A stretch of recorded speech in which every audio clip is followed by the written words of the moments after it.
everyone, and welcome to One Connected Love. I'm Daniel. And I'm Christina. And we are true twin flames in harmonious union. We're here to bring you today's Twin Flame Union energy card reading. The deck we will be using today is the Moonology Oracle card deck by Yasmin Boland. And we've already shuffled the deck, so let's go. All right. So the card underneath, the underlying energy of the reading is Prosperity Lies Ahead, New Moon in Taurus. All right. Yeah, so what I feel about this card is that it's really about claiming your value, claiming your worth, and recognizing that only good things can come from that. Mm-hmm. Yeah, I've been feeling this energy a lot lately where like with the whole new beginning thing that happened recently, like new beginnings, this is really about success. Mm-hmm. Like claiming your worth, claiming your value, success. Feels really good. Yeah. Mm-hmm. Yeah, I really feel like this is an optimistic card, and this reading feels really positive already. Yeah. All right, so the current energy for the Twin Flame Collective is the answers you need are coming, full moon in Gemini. Yeah, I feel that. I feel there has been this like pregnant energy, so to speak. Kind of like waiting for an egg to hatch kind of energy.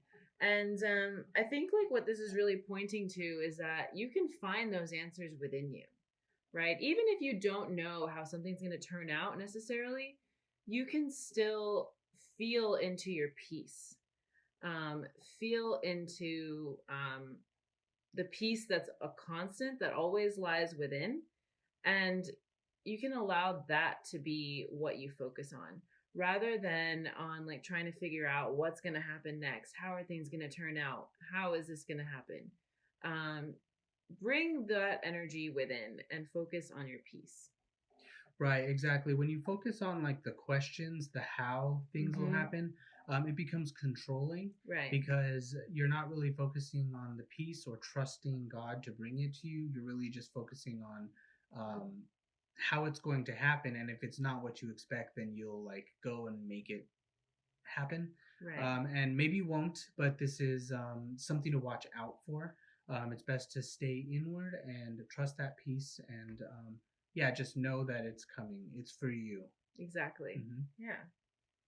Right. So the current energy of the Divine Feminine Collective, the block that the Divine Feminine is moving through, is what do you need to release? Waning Moon. Yeah. And what I feel about this card is that it's about releasing things that are no longer serving you. And I feel like these are like old beliefs about yourself, maybe some old relationships, maybe some old patterns, things that are not really serving you anymore. Mm-hmm. Yeah. Yeah, it's good to be aware, go inward, and really find the places, the things that are not serving you anymore.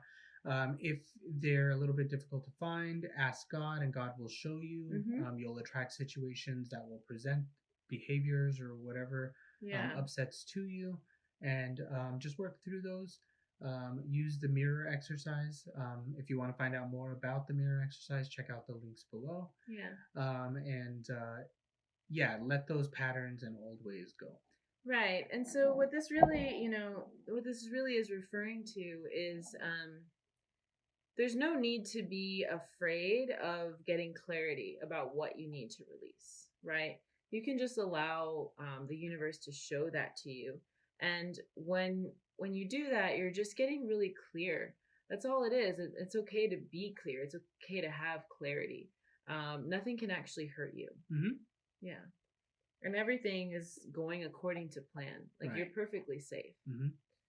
All right. And so as she moves through this energy, the Divine Feminine enters into a phase. Communication is key. New Moon in Gemini.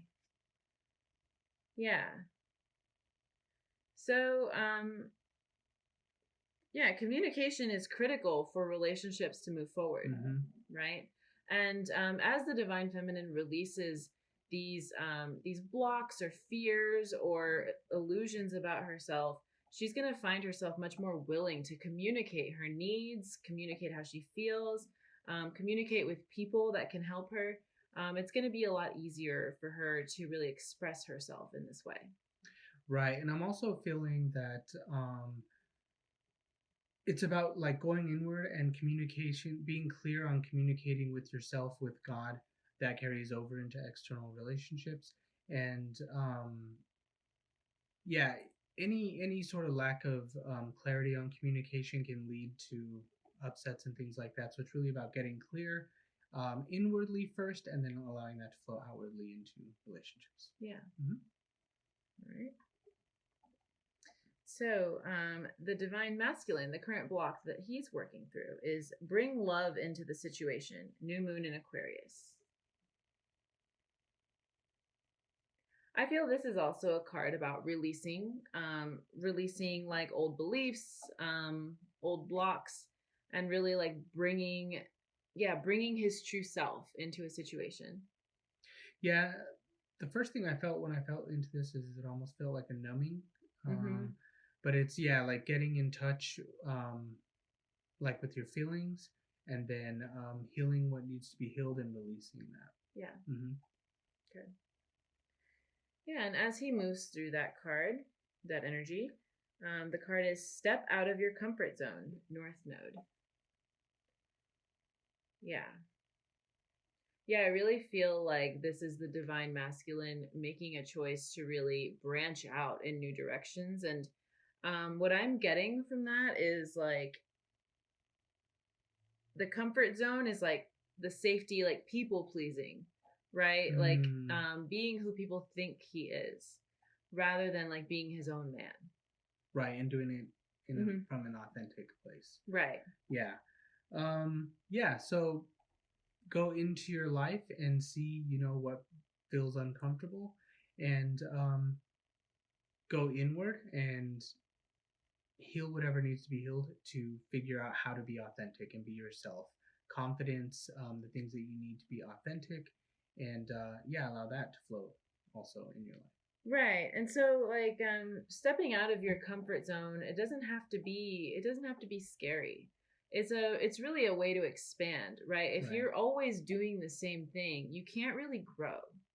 And so change is a good thing. Exactly. Yeah. Like you're always growing and expanding.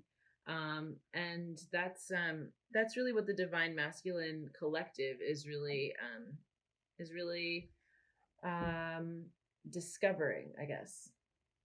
Yeah, growth. Yeah. Being dynamic, I think, not always doing things the same, right? Like very rigid and structured in that way, but learning to be more dynamic and expressive. Right. Yeah. Right. And so the concluding energy for this reading is be bold and make the first move, Cardinal Moon. Yeah, I really feel like well, the first thing that came to me was like it's okay to do something that other people aren't doing. It's okay to like be the first to move in a certain direction. It's okay to really make the choice to like really honor yourself and like not take no for an answer. That feels in really that space. Powerful. Yeah, it's okay to be assertive, right? Not necessarily forceful. You don't want to like use force ever. Right. But it's okay to set boundaries or be assertive and be confident really in the things that you are manifesting, or the dreams you're chasing, or the dreams you're partnering with God, right? You want to be confident there. Right. And how this applies to the union is, it's okay to make the first move with your twin flame, right? Yeah. I think there's like, I remember at least, when I was working through my twin flame journey, right, that even talking to or like, texting or whatever my twin flame, it was very scary at the time. But you have to realize that your twin flame is you, and imagine that you're talking to yourself, because you are. Right. And it should be and feel that natural to just talk to your twin flame. It's okay to take that first step. Right, exactly. And when it's time to talk, it's time to talk, and it doesn't matter who initiated it. Right. As long as it feels good, follow your heart and your inner guidance. And yeah, if you're feeling really good about it, take that first step. Exactly. All right. How does that feel? Feels good. Good. Well, we hope that you liked this Twin Flame Union energy card reading. As always, there will be more to come. Check out the links below if you're interested in our channel and our services at oneconnectedlove.com. We will also put the link below to the mirror exercise if you are interested in learning how to use that technique to heal. And as always, thank you very much for watching our videos, and we'll see you next time.